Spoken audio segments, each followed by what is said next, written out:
Les 3 défis du journalisme. Faut-il supprimer l'aide à la presse? Adrien Tricorneau, bonjour. Journaliste au Monde Campus. Jacques Rosselin, bonjour. Bonjour. Directeur de l'EFJ, l'école du nouveau journalisme. J'ai donné le thème tout de suite. Parce que je sais que, Jacques, vous dites oui, il faut supprimer l'aide à la presse. Il faut supprimer... Enfin, c'est plus compliqué que ça. Il faut la verser directement aux journalistes.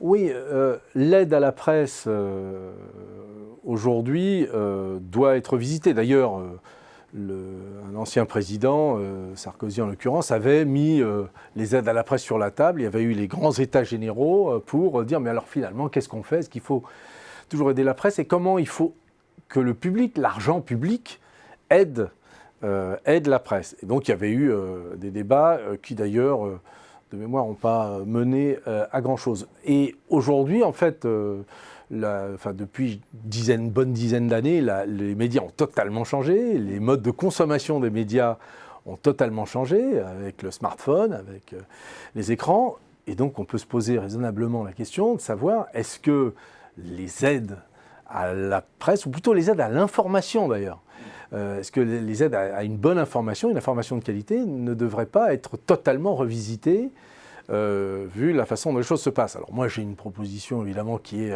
très brutale, qui est de dire non pas supprimons les aides à la presse, mais prenons cette enveloppe. Bon après on peut discuter, est-ce que c'est 500 millions, est-ce que c'est 1 milliard par an, est-ce que c'est 1,5 milliard? Prenons cette enveloppe et donnons-la directement sous la forme d'un revenu aux producteurs de l'information, c'est-à-dire aux journalistes. Et un petit peu comme on le fait pour les intermittents du spectacle, il y aurait des intermittents de l'info qui auraient un revenu, ce qui leur permettrait de travailler longtemps sur des enquêtes, de ne pas être sous la pression économique d'un média, ou parfois sous son influence, ou parfois sous l'influence de ses actionnaires, donc de totalement indépendants, et de proposer ensuite son enquête à, pour le coup, soit les réseaux sociaux, soit les médias, soit autrement. Mais voilà, de dire cette aide à la presse, que je transforme d'ailleurs en aide à l'information de qualité, est-ce qu'elle ne doit pas finalement être supprimée pour les médias et reversée ailleurs, en l'occurrence aux journalistes? Adrien Tricorneau. Qu'il faille réformer les aides à la presse, sans doute. Il y a pas mal de raisons de le penser, puisqu'elles ont été pensées à une époque où le paysage des médias était complètement différent d'aujourd'hui. Les supprimer à un moment où on vit une transition qui est assez déstabilisatrice et qui conduit à la fermeture de beaucoup de médias et à une baisse du nombre de cartes de presse en France, qui est la première depuis 3 ans, depuis l'après-guerre. C'est effectivement, ça pose d'autant plus la question, ces aides sont bien allouées, est-ce qu'elles sont bien attribuées de la bonne façon, surtout aux bons sujets? Il y a beaucoup d'aides qui sont en réalité des aides indirectes, qui sont des aides à l'AFP, qui sont des aides au service postal qu'on est en train de faire remplacer par un service de portage. Ça a été mis effectivement en place par les États généraux de la presse, mais ce n'est pas extrêmement efficace pour l'instant. Donc ces aides, effectivement, on pourrait essayer de les rendre plus efficaces, de penser autrement la façon dont on soutient, parce que c'était ça l'origine, une information qui soit pluraliste, indépendante, qui soit donc indépendante des pouvoirs économiques, c'est ça l'idée.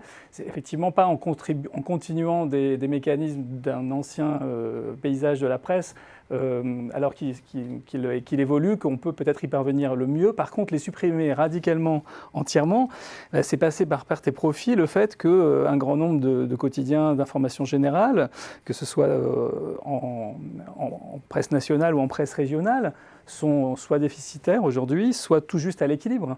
Et donc, du coup, si on supprime l'échelle en disant « accroche-toi au pinceau », on n'est pas sûr que les journalistes qui recevront l'aide seront autre chose que des chômeurs ou des pigistes. Et pour revenir à la question 2, des journalistes indépendants, c'est une condition assez difficile. Donc, et je ne suis pas sûr que faire une proposition aussi radicale que la tienne, même si elle a le mérite de poser la question, soit la solution.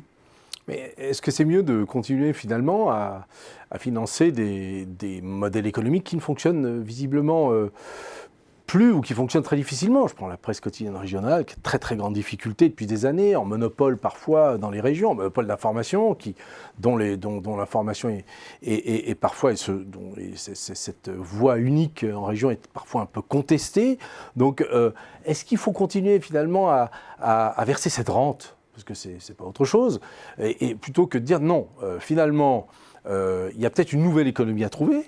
Après tout, si ce sont les journalistes qui sont payés directement par cette fondation pour l'information de qualité, vous avez moins à payer puisque les journalistes sont payés par ailleurs. Donc il y a peut-être un modèle gagnant-gagnant à trouver et finalement le média peut retrouver peut-être sa fonction de sélectionner, d'hiérarchiser, de proposer sa vision du monde, alors que les journalistes, eux, ont les moyens de faire leur boulot et en toute indépendance.